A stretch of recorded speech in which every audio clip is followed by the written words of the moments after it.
or a sedan chair.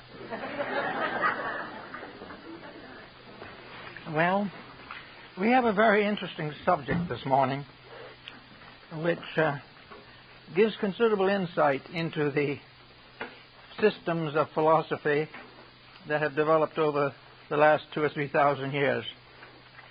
In the olden times, there was a poet who said that there is a flower in the field for every star in the sky, and there is also a star in the sky for every flower in the field. This is a kind of an interesting statement because it helps us to see, I think, one of the most important of our religious convictions, the proof before our own eyes of the universality of the principles we believe. We do not have to depend upon books. We do not have to depend upon too many contacts with other people. Merely to look out upon the world as it is to behold the perfect workings of the law, regardless of how we may view it. Nature is the great mandala. Nature reveals to us the entire workings of the invisible principles of life. It does not explain them. It does not prove them. It does nothing but express them. It tells us that no matter where, when, or why these laws continue to operate, that they represent a tremendous expression of beauty. They are a tremendous expression of the divine plan. And in the nature around us, God becomes flesh. God becomes a material substance to be seen, to be heard, to be known. There are many abstractions that we have to accept in life, but the most tremendous realization that we have is that looking out upon the vast expanse of nature, we behold the perfect workings of the law. In the Orient, the mandala is a meditation symbol. It is merely a picture of the realities. In the West, nature is a great mandala symptom and symbol. And it also has the manifestation of the beauties and wonders of existence. In the ancient mystical philosophies of the East, we have the earth itself spread out as a wonderful diagram, a diagram with thousands of figures, wonderful formulas, and immense expanses of visual extension. All these things surround the foot of the great mountain, Sumuru, or Mount Meru, the abode of the gods. In the midst of the mandala rises the mountain of the divine. Here we have all of the hierarchies, the orders of life that are found in the Kabbalah and the Gnosis, in Zen and Hinduism. We see the universe spread out as a great garden, in the midst of which rises the buildings and temples of the divine principle. Now, we were told some time ago, and I think Flammarion supported this statement, that the earth has many more than two motions.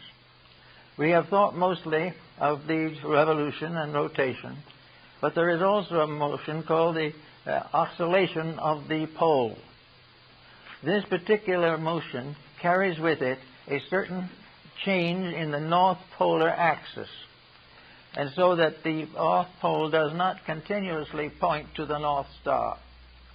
This shifting of the poles results in there being two North Poles, a physical North Pole and a magnetic North Pole. And these two are not the same. The physical pole we count as we always have. The magnetic pole we count as it is counted in the esoteric systems, namely that it is a great center of magnetism. It is a great center of power coming to the earth from the sun and from even distant stars. We have to realize, as I've mentioned before, that the earth is an embryo. The earth is not born. The earth is in a condition of preparation for birth. It exists within the great body of the sun. Only the suns are alive and born. The rest are embryos. So the embryo of the earth is connected to the sun by a great magnetic umbilical cord. And the ancient peoples have very carefully studied all these relationships and powers and conditions. Some years ago, Roy Chapman Andrews, exploring the Gobi Desert, came upon a place which was completely surrounded by snakes. He was unable to get his way through it and discarded the idea and gave up the effort. Probably he was near the Gobina, the sacred center of the magnetic pole. We also know that the Hindus had their hierarchies of deities placed in a certain relationship with the magnetic and physical poles of the earth. The whole situation, therefore, is to emphasize a single point, namely that the earth as we see it is an unfolding panorama of a divine plan forever working. Now we notice in the earth particularly the tremendous variation of life forms. The life forms divide into generally 4 classes: mineral, plant, animal, and human.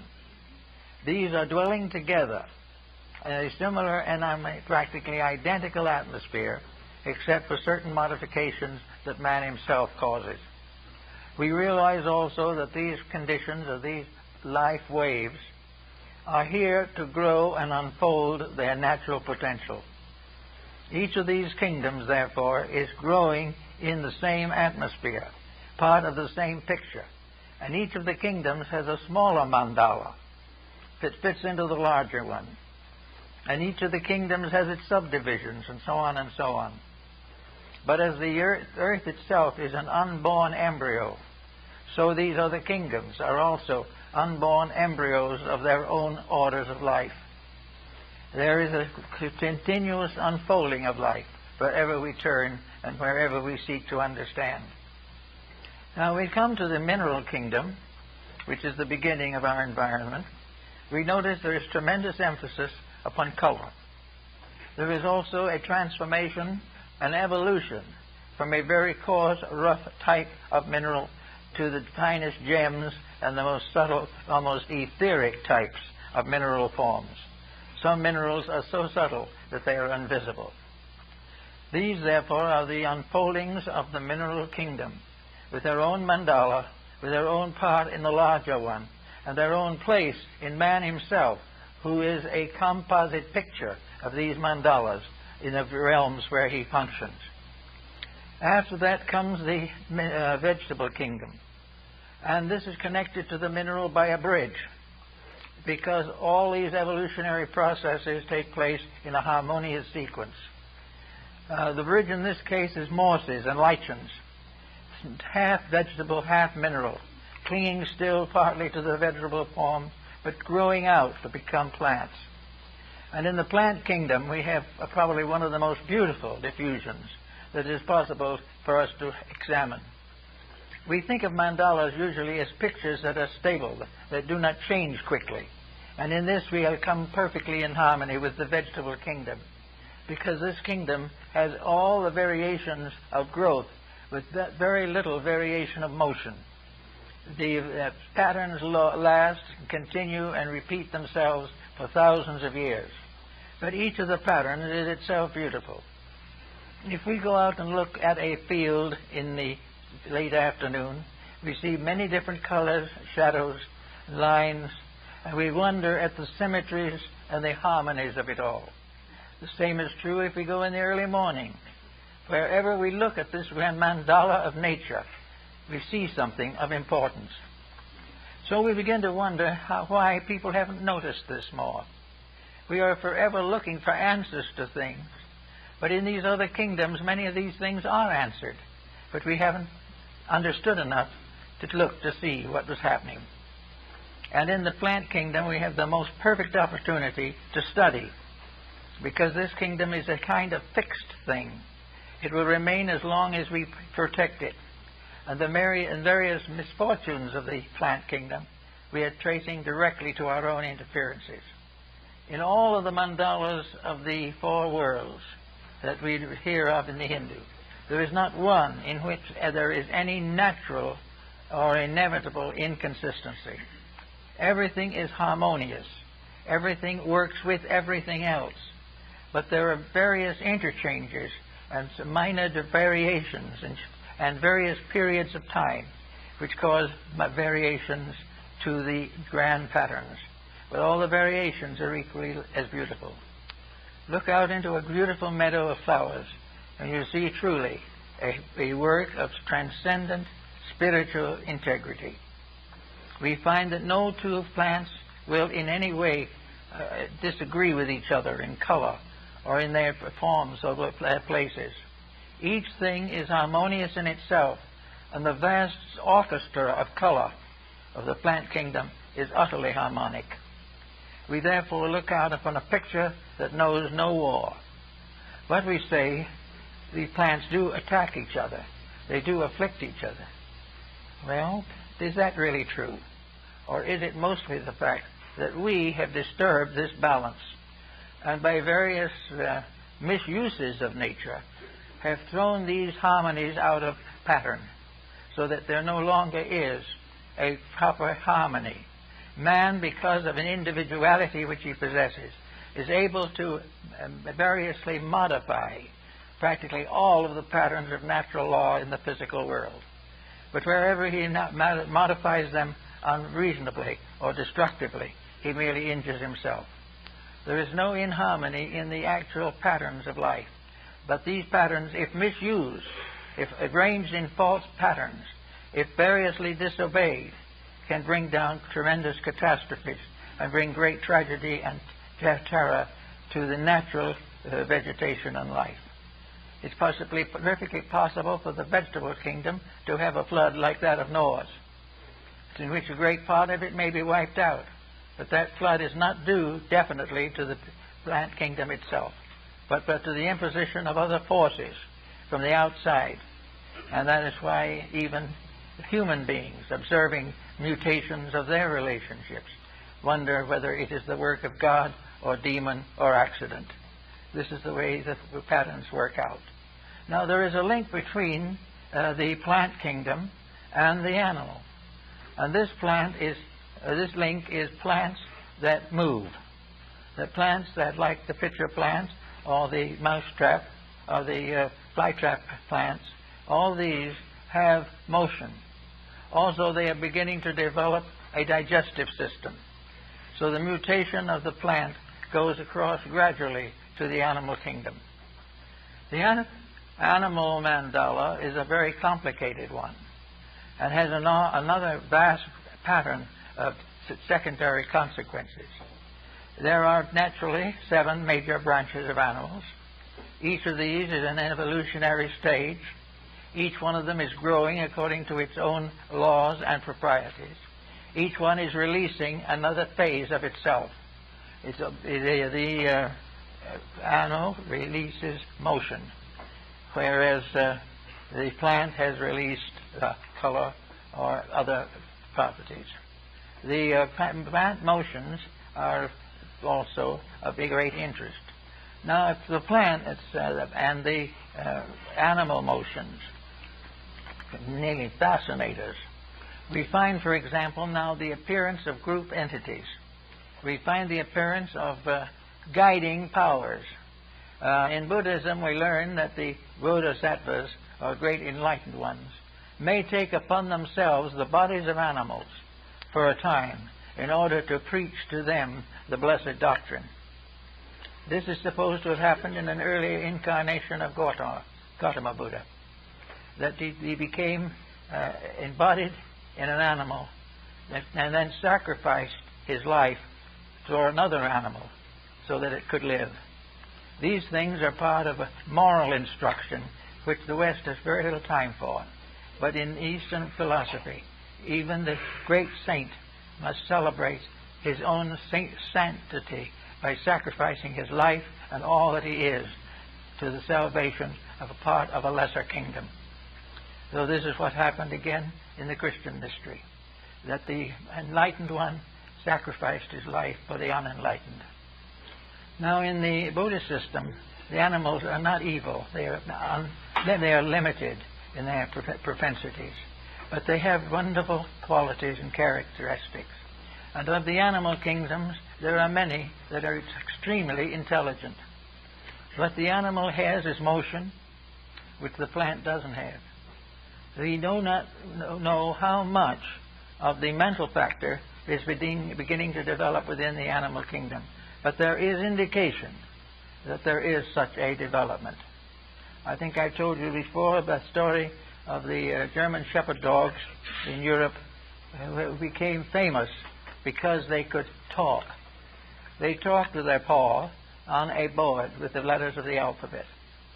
And they were trained to transform words into these board letters, or vice versa, or to express themselves by using these letters. And of course they were with human beings a great deal, who tutored them as much as they could to use these boards and these alphabets. A number of tests were made of these dogs, and the tests were usually made behind locked doors in which no person relating to the dog was present. Usually they were professors or doctors or students of anthropology. On one occasion, one of the dogs was asked, do you believe in death? And the dog passed out on the board, there is no death. Therefore, we cannot say for sure just how much consciousness these animals have. But we do know that their loyalty is wonderful. We know that their companionship to the disabled is extraordinary. And we also know that constant contact with human beings is a way in which the animals are able to gain a new dimension, which they will use later. Probably the most highly evolved, at least one of the most highly evolved, is the elephant. The elephant has a memory. The elephant has a tremendous ability to accomplish particular tasks. And perhaps most of all, an elephant is the only animal we are certain has a sense of humor. And of course, probably that comes from association with human beings, to whom the elephant must turn for recreation.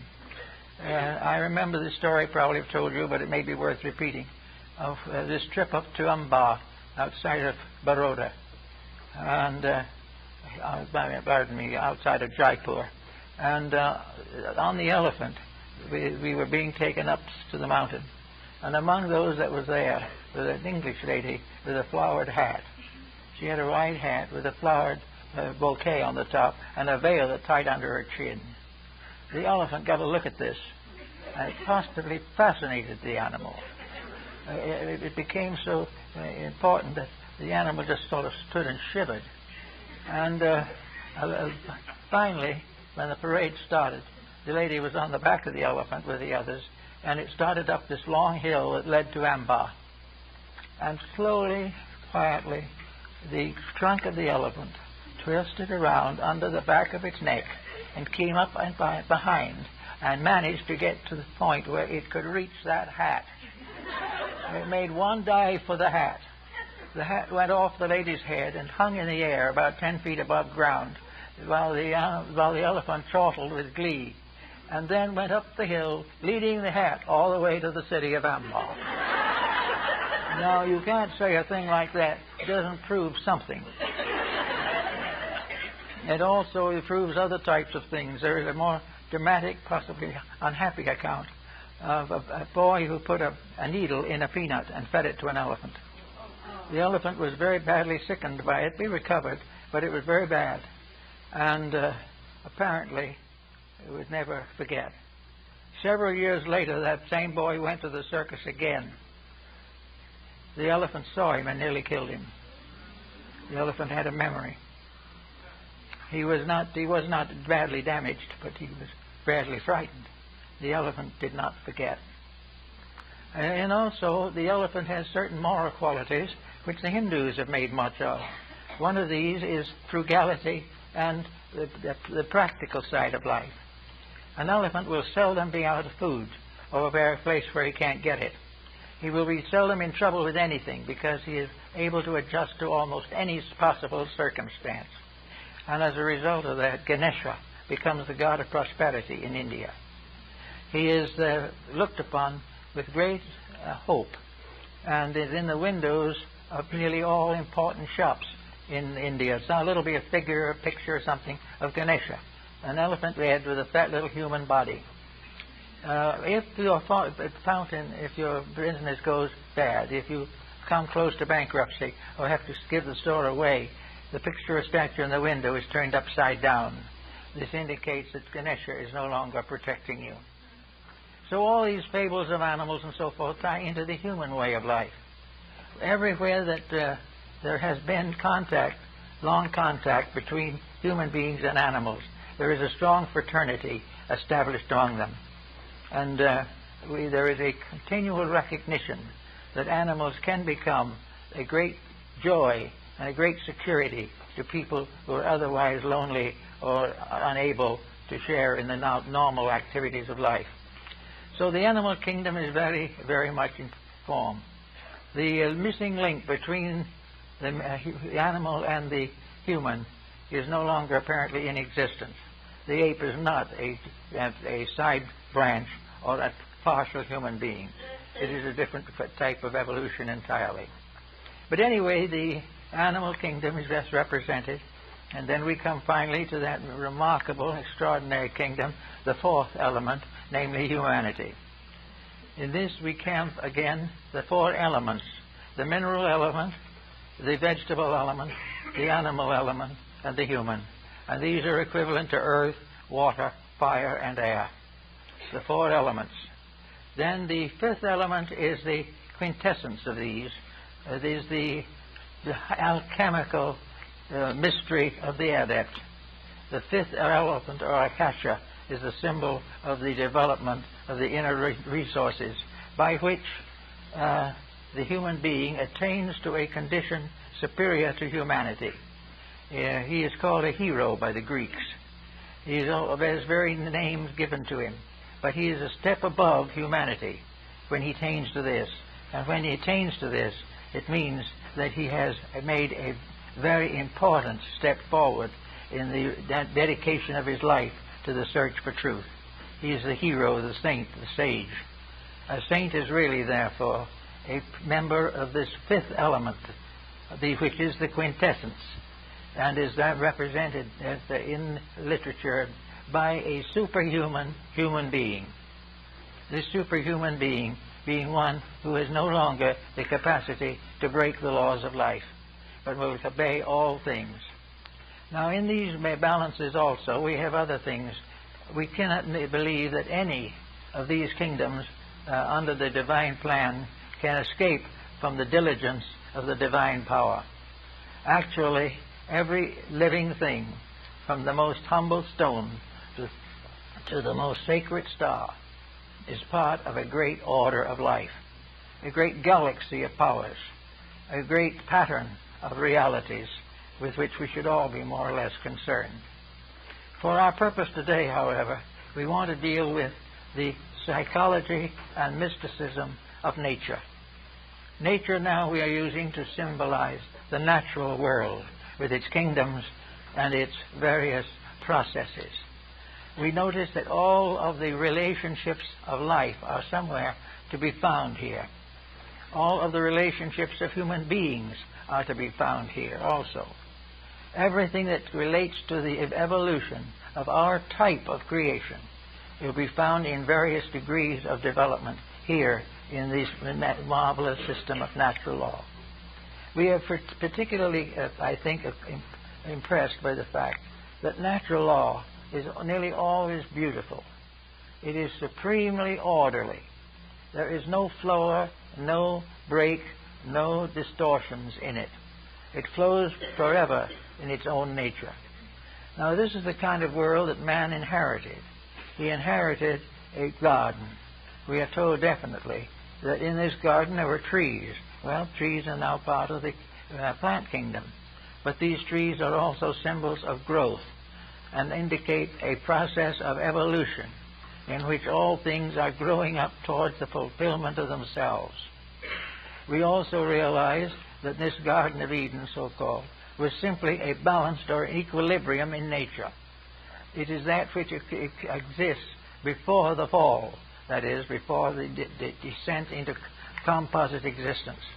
It is that which must come again when we rise from the misfortunes and passions and troubles of our present state. so that we are suspended in the middle distance between two forms of superior existence, that from which we came and that to which we go.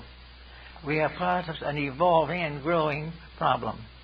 And the purpose of the entire growth is to achieve the realization that all things arise from ourselves when we are in problems. That we are actually here to learn. And that everything that we learn is part of the process of growing. And also we are here to accept personal responsibility for the mistakes that we make. We are here to recognize that the reason we suffer is ourselves. We are not suffering because of a jealous God. We are not suffering because of an outrageous law in nature. We are suffering because we are breaking the harmony between ourselves and nature. We are going contrary to the patterns for which we were intended.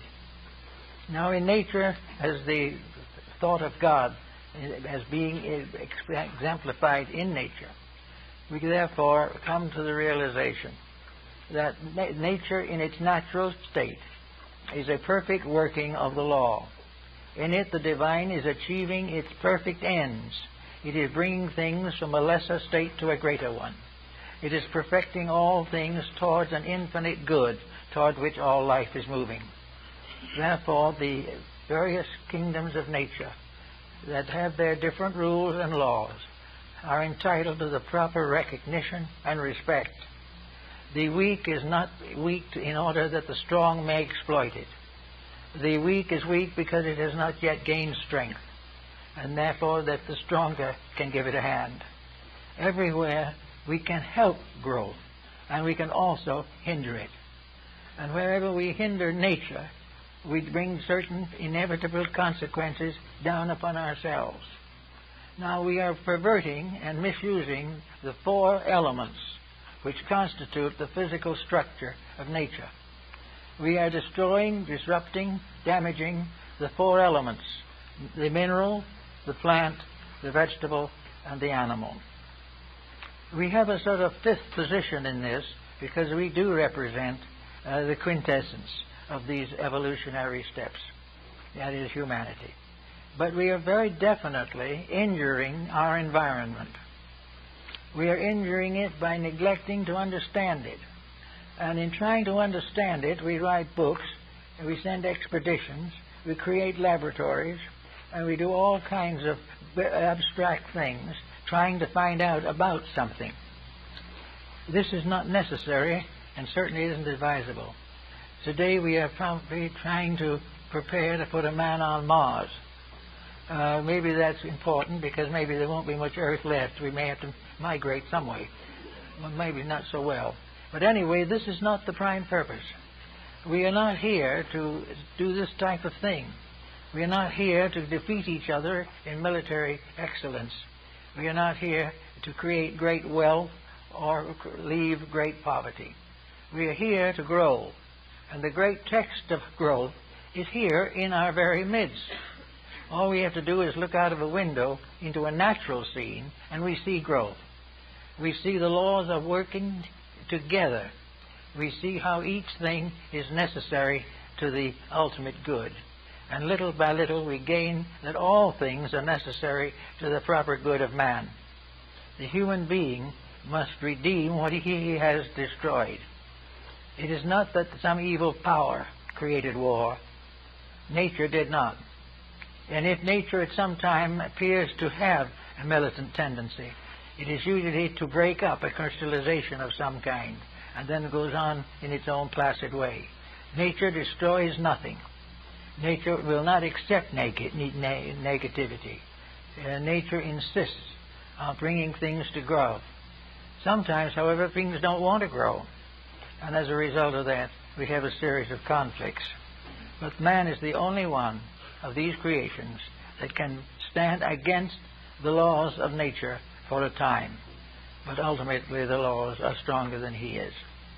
Now, way back in the dawn of things also, in studying nature, we come upon another type of problem, a very interesting one, probably best represented perhaps in the writings of Theophrastus of Hohenheim, Paracelsus. we find that the ancients all believed that these various elements had governments of their own. There was not only the government of humanity by human beings, but there was a government of animals by animals, a government of vegetation by vegetation, and even a government of minerals by minerals. They were all under leadership, and each element was evolving.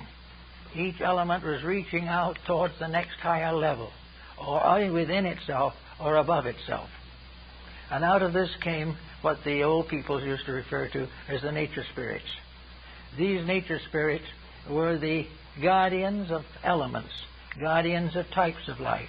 They were major manifestations of the powers that guide various creatures to the fulfillment of themselves. Therefore, these were the nymphs, the salamanders, the undines, and the gnomes. The gnomes were the custodians of the earth element. Now, the element is a world of itself, and there may be more earth than in a great many other places besides here. But earth is not only a part of us, but it is an empire of itself, with its own rulers, with its own way of life, and in its invisible nature, hierarchies of beings. In the visible nature, the earth seems to be merely something we want to use. But the more we explore earth, the more we study it, the more we find that it is intelligent. In everything, if we dig finely, deep enough, we will find wisdom. The wisdom of things for their own need. The wisdom of what is necessary to fulfill the purposes of their own existence. So we have the legends that come out. The legends of the gnomes, the little people, the elves, the Nibelungen people. We have the mysterious people like Alberic who hoard the treasures of the earth. And we find, as in Albertus Magnus, that these spirits can be induced to reveal their treasures to human beings under certain conditions. But resulting of anything else, there is always this, in nature, there is always the invisible power that protects these little creatures from evils that we would not even notice. Everything is guarded.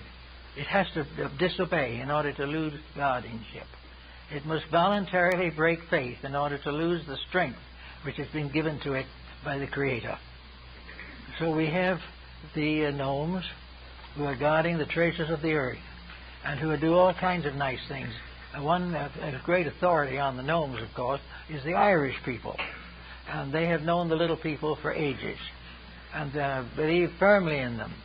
All the church and the comments on the subject has not destroyed the belief that there are little people who can come and help. And when the old man in the house is sick, these little people will milk his cow for him. And they will also be very happy to help him if he will put out a saucer with a few drops of hard liquor for them to enjoy. That's very important. Everywhere in Europe you have the little people. And in Asia you have the sprites and spirits. Everywhere on earth there is a population that is invisible to us. But that is not simply a population that exists to cause us wonder. It is a population busy, hard at work, taking care of its own responsibilities. Occasionally these responsibilities come very close to human interests. Then we find stories and accounts and even some other serious proofs that these intersections actually take place. The Greeks had their daemons. The church took the word daemon and made demon out of it. But it wasn't that way in the Greeks at all. It was not an evil spirit. It was a guardian. It was a helper. Probably the most famous of all the daemons was the daemon of Socrates. This was a spirit that came to protect him.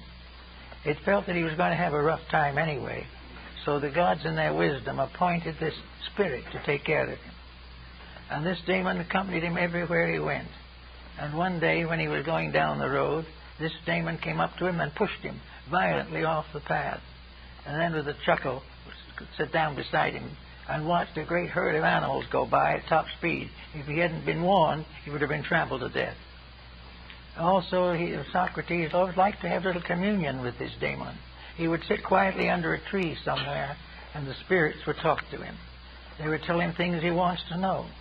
He would tell him about himself, things he should do. He gave him an understanding and greater patience and the willingness to accept the negative fate that came to him in the end. And it is said in the last dialogues of Socrates that shortly before he took the hemlock, as rather die than disprove or discourage what he attempted to do, this daemon said, "Goodbye, I'll see you later." So these daemon people and all that type of thing are part of a mythology, but they all go back to nature. They are all part of a great realization that nature is all alive, that nature is not only alive, but it is all intelligent in one way or another. It has its own skills, its own ways of doing things, but they are all wise and they are all good if we want to understand them. Now, many people, especially mystically inclined, I'd like to sit down quietly under a tree somewhere and just feel the beauty of nature. This was the secret of Lao Tzu, the great Chinese philosopher. He was of very humble origin. His father was merely a gardener on the estates of a mandarin. But as a child, Lao Tzu sat quietly up under a tree and meditated. He learned from the inside of things and not from the outsides. He learned from the silence that voices spoke to him out of the earth and out of the air. And he became the mysterious man who wrote only one short poem and then disappeared forever. And where did he go? That is a question. Some say, of course, that he met the honorable death of his time. But actually, according to the esoteric tradition, he got himself a great big water ox, a bison type of a creature, sat on its back, and this animal carried him out beyond the walls of China, beyond the Great Wall, and into the Gobi, where he joined the immortals, who had been sitting there since the dawn of time. So we have all these interesting comments and thoughts about the subjects. Now on nature also, we have the mandala factor, which I think is the thing we should all give most attention to. We learn from this picture, which we look out to the window to see, a magnificent scenic view of eternity captured in time. Out there, for a moment, the world stands still, and we see it in its own clear light. We see the old mountains where the sages go. We see the deep valleys where the saints sit in quiet meditation.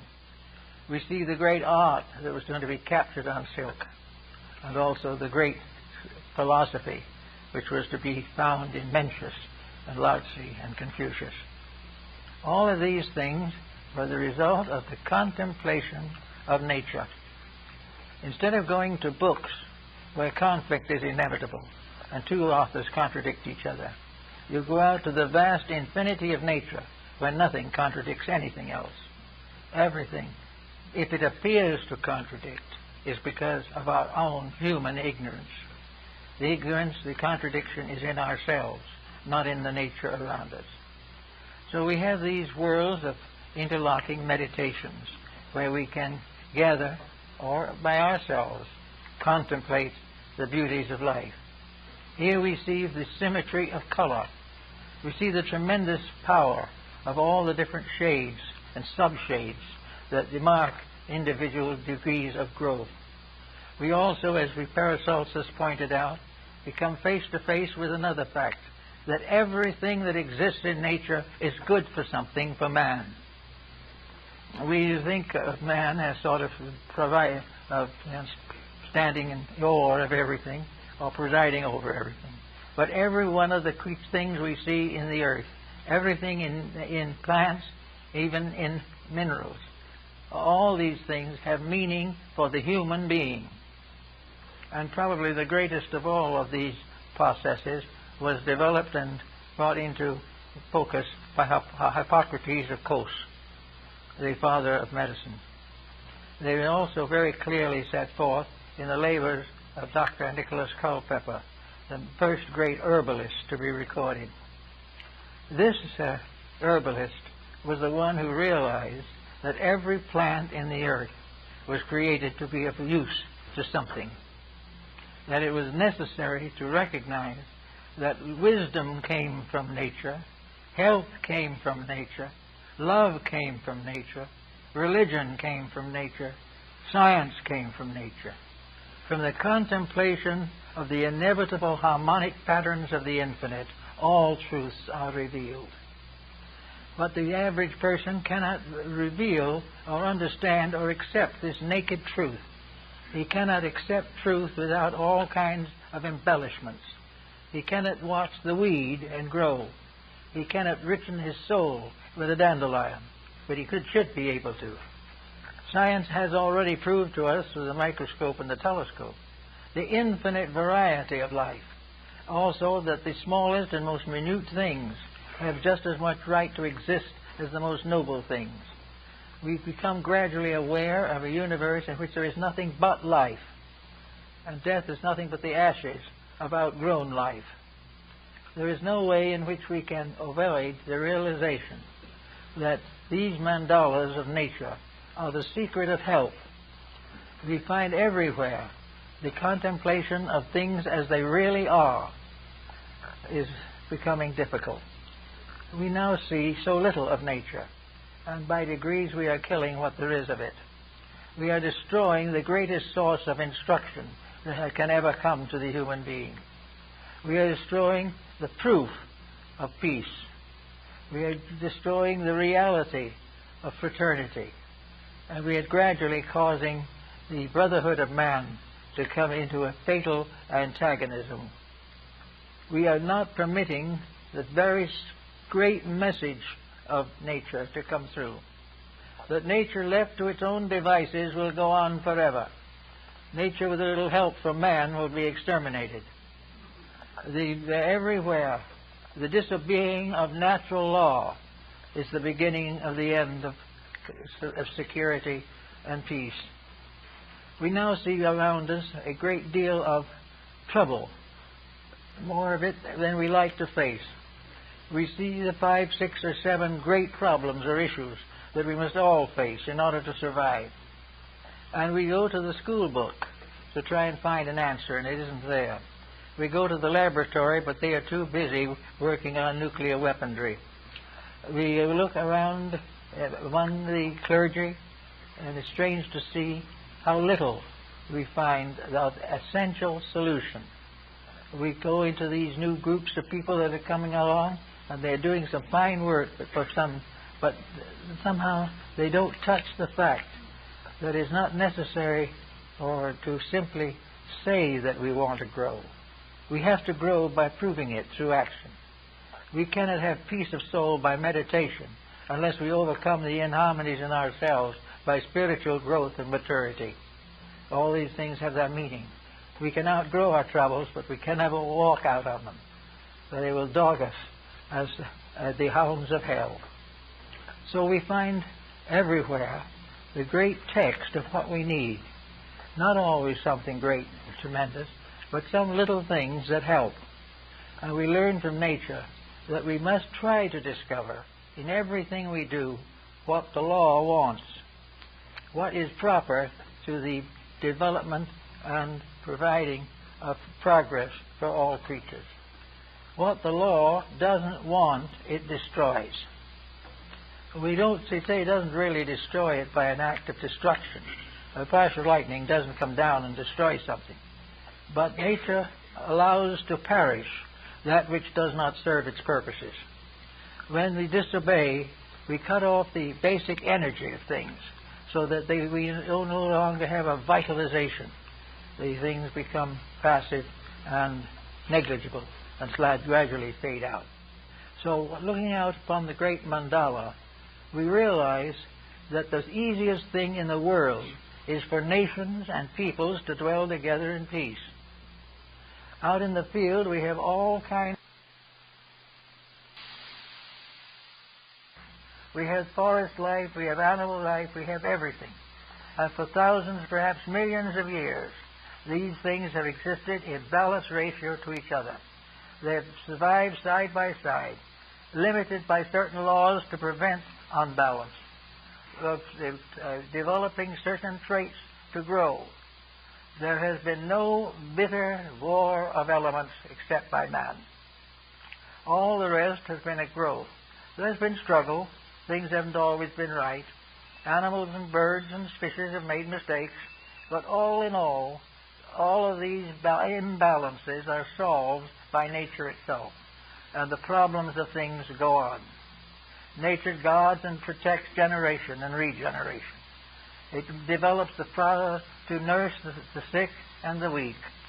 It develops the parental instincts which are necessary to provide later for human family relations. All these things are there and have been there since the dawn of time. Why does it then happen that now, after all this time, the only thing we can do with these powers of nature is destroy them, because we do not wish to fall into harmony with the laws of life themselves? The reason we don't want to live in harmony with life is because we don't understand life. We don't know what it is. If, like Lao Tzu, we sat on the side of a hill for a while, relaxed, and let the glory of creation shine into our hearts, we might do better. But instead of that, we are very busy running to one place for another, and for the most part, wasting a number of hours every day watching television programs that leave something, at least, to be desired. They're not very good. But in any event, we are not taking advantage of the great nature mandala. We are not able to see God in nature.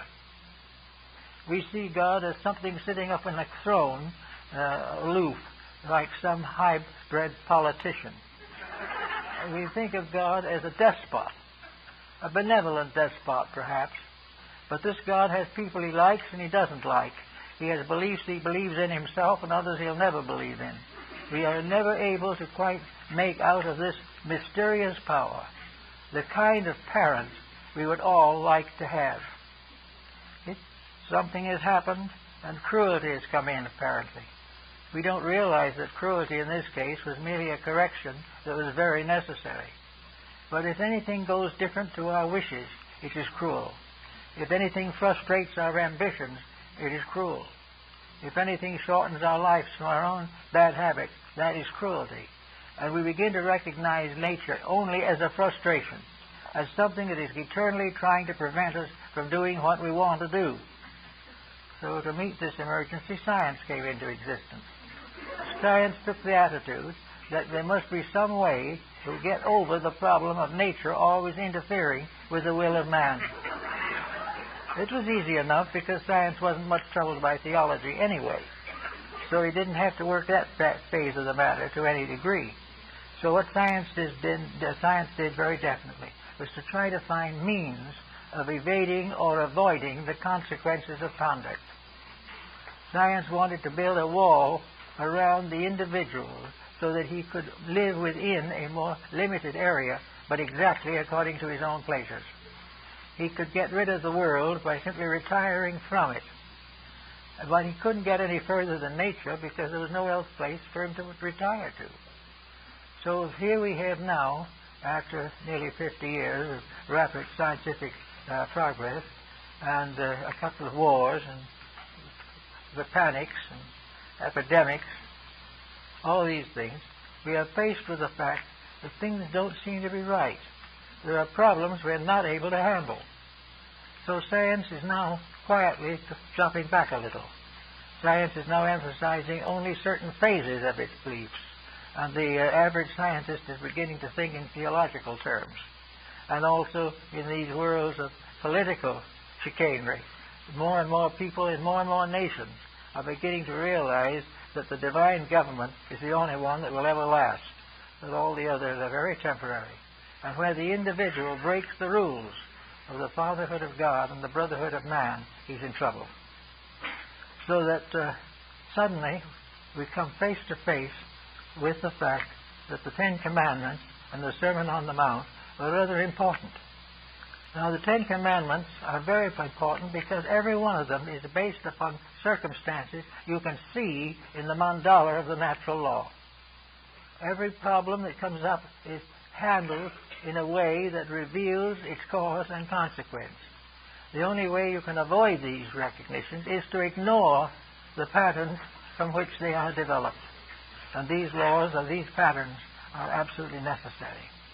I think I told you some time ago that there's a group of scholars are deciding to rewrite the Sermon on the Mount. And among the things they didn't like was, "Blessed are the meek, for they shall inherit the earth." Well, that was kind of not exactly according to Hoyle. The meek was the last thing anybody wanted to be. So they have decided that Christ didn't say it, which was the quickest way of getting rid of it, in their estimation. But whoever said it, or if it was actually composed by the printer of the book, it is still true. These truths are shown in nature. They are derived not from the mysterious depths of some cloistered laboratory. They are in the daily transactions of existence. They are in the relations of husband and wife, parent and child, church and state, everything. There are evidences that this material world in which we live is a magnificent diagram, a wonderful picture of the things that might be and should be. And it all began with the Garden of Eden, so to say. It began with an earth and a world in balance, everything in equilibrium, therefore without conflict, without difficulty, without dissipation, without pain. But the individual himself, as it says in Genesis in a rather crude way, decided to do it his way. And from that time came the troubles. The individual, breaking away from universal law, has not yet realized that something he can't win. We will continue to try to do it. We will call people intelligent who fight against truth. But you cannot do a thing that is contrary to this tremendous over-pattern on which the world is suspended. This, in the Oriental method, was the basis of the mandala diagram. The diagram was a picture of the invisible government of the world. It was also the picture of the invisible government of man by the invisible power inside of man. The human being from within himself has the answer to all things. The human being outside of himself has no answers that are legitimate. So, here we are coming into another century, coming into another time of testing. And what we need definitely is to find again the foundations of nature. Well, where would we find these foundations? They are not to be found really in the present generation, although they are hinted at. We have to cover the whole pattern of human life. The mandala is a living, moving thing. It is not a picture painted on something and left to hang on a wall. The real mandala is a moving universe, every moment changing, every moment growing, every moment setting up new patterns and new privileges and new powers, but always in peace, always in wisdom, always in love, so that the creating power becomes, as so to say, the deity behind all change, because it ordains all change. Change must come because there must be growth. Things must unfold, and it is the purpose of nature that all things shall, in the fullness of time, become divine, a part of the pattern. Now, when we go to another phase of this whole situation, we go again into the political and social phases. What is the great government? What is the invisible government of the world that we hear about in the midst of the cloistered Himalayan heights? What is this invisible government? It is the government of the internal over the external. It is the government of that which is locked within, and which is being deprived of the right of expression. Day by day and year by year, we must break down the wall between ourselves on the outside and ourselves on the inside. This is something far worse than the Berlin Wall. It is the wall that we have built around our conduct to completely separate it from our conscience. We have an internal life suffering, saddened, finally practically destroyed by the corruptions of the external, and has no more strength to fight back. We are gradually allowing the outer world to destroy the inner life. Well, we say we're allowing it, but unfortunately, or fortunately, nature doesn't take this attitude. Nature will never allow the outside to win against the inside. The outside is a dependency. It is something that is built upon inner life. The life of the outside is on the inside. And no way can we make it stay on the outside and continue to grow. We are fighting constantly to maintain a system that can never survive. We are determined to sacrifice life, generations, our own children, our human conscience, and all that is important and sacred in life. We are willing to sacrifice all this in order to keep on doing the things that are wrong. Now, some of the things that are wrong seem to be very pleasant, but actually they are not. Nothing is pleasant that does not service the purposes and needs of mankind. Now, another thing that comes up in this kingdom of nature is the vegetables. Now, actually, our garden is the garden of the gods, as the Muslim calls it. We are really living in the presence of the most beautiful garden that is imaginable. And not only is it a beautiful garden, but it is the basis of health. And just the same honesty and the keeping of the laws that we have to live socially and politically, we must apply these same laws to our own personal habits. The human body is part of a perfectly working mechanism which we gradually pervert, destroy, or damage. We do it largely from the same old motive, profit. We have become accustomed to extravagant living simply because it makes money for somebody, because it is a passion, a kind of likeness which makes us all happy because it tastes good. Out of this comes all kinds of illness, because we have broken the laws of natural nutrition. And whether it's nutrition or the other things, Food and Drug Act, all these things, we are breaking the rules in order to do what we please, and we're getting sicker every day. Therefore, little by little, we're beginning to understand that there are things we simply can't do without paying an awful price for doing them. Now, we're coming into a new generation here very shortly. And this generation will be slowly retired to the point where it is a great mandala on the wall of heaven. This 20th century will be a picture to show advantages and disadvantages, show growth and failure, will show peace and war, and it will sum up to show what we have gained by 100 years of civilization, so-called.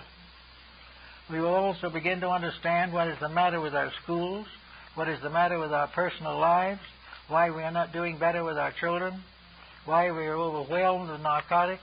All these things will be obviously there. Those who come after us will look at it and they'll say, well, it's too bad. They should have done better than that.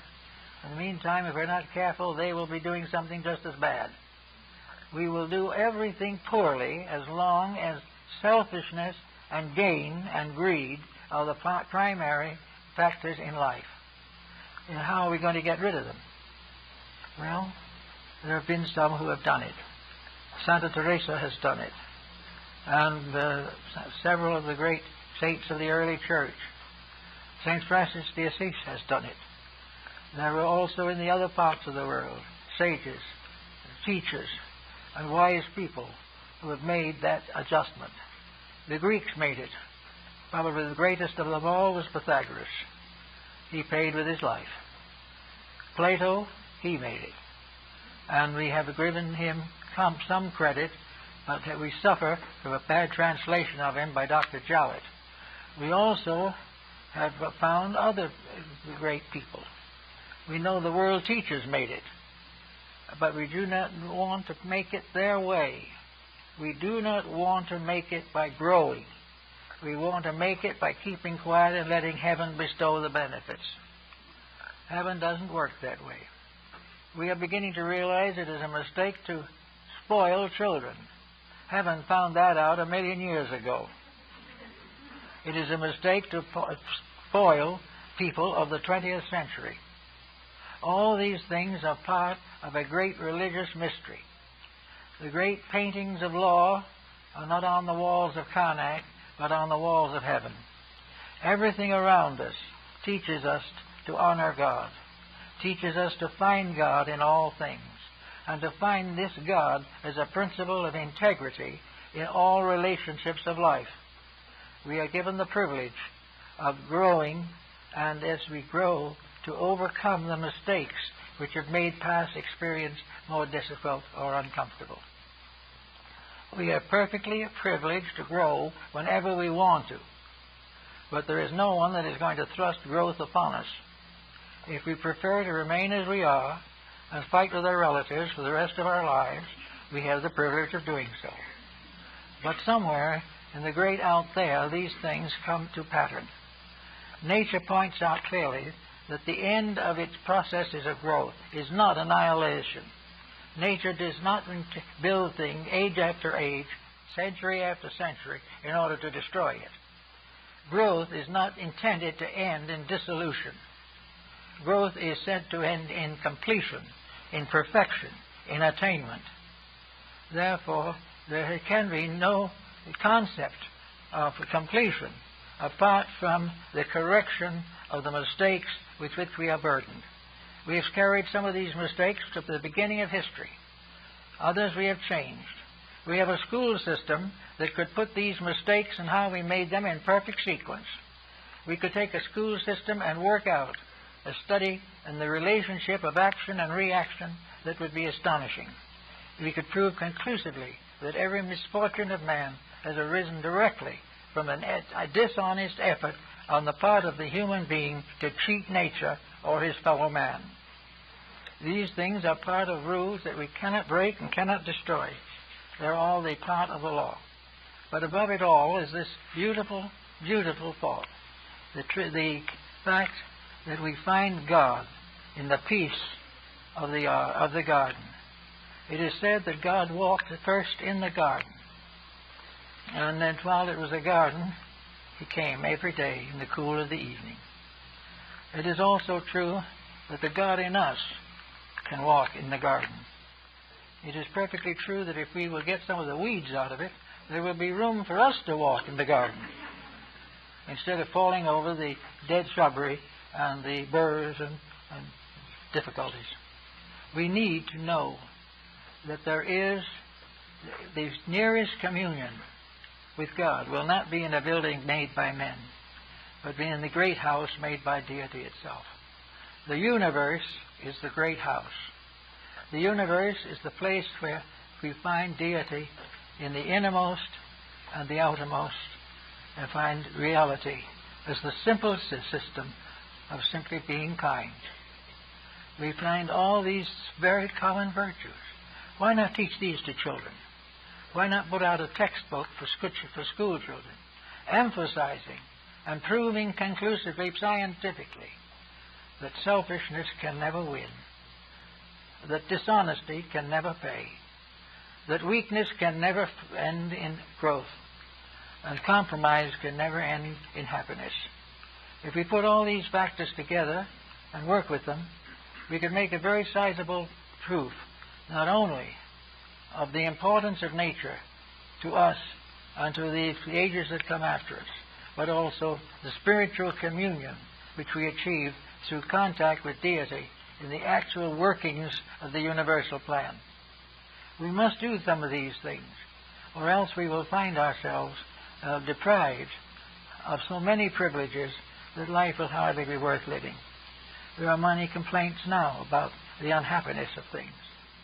This unhappiness will continue until we realize that out in the meadow, flowers of 1,000 colors, with many petals and few petals, each one a perfect organism, something beautiful and wonderful, from the tiniest little blade coming through the earth to the old sequoia trees with their thousands of years of growth. Nature is a great temple, a great house of quietudes, where we can see nature growing in its own way, which is just God coming out from within these forms into manifestation as the rules and laws of good life. We can all do something to help ourselves, and we'll do much better if instead of looking for some way to think ourselves along with troubles, to think ourselves into the curing of them. And if we get to work and make a good job of that, the future will be better. And we will realize that there can no longer be an atheist, because no one can explain the mystery of life by atheism. No one can decry the presence of a deity. No one can say that all these things were put together for no purpose, by no power, and that all things are one accident. All accidents lead to trouble. All intents solve troubles. And at the present moment, we are living too much by accident, and in the years ahead, to solve our problems, we must live by intent, by a voluntary contribution with the world and with life and with the plan for which we were created. There has to be a plan. It is visible everywhere except in the human mind, which has finally decided that it wishes to make its own plans at all costs. It has made a number of plans, most of them pretty bad. We've got to come back to think with God instead of merely thinking of Him. We have to think with the law instead of standing back, living our own lives and talking about the law. Live the principles we believe, and heaven will return in all its glory, and peace will come back to this troubled earth. Thank you.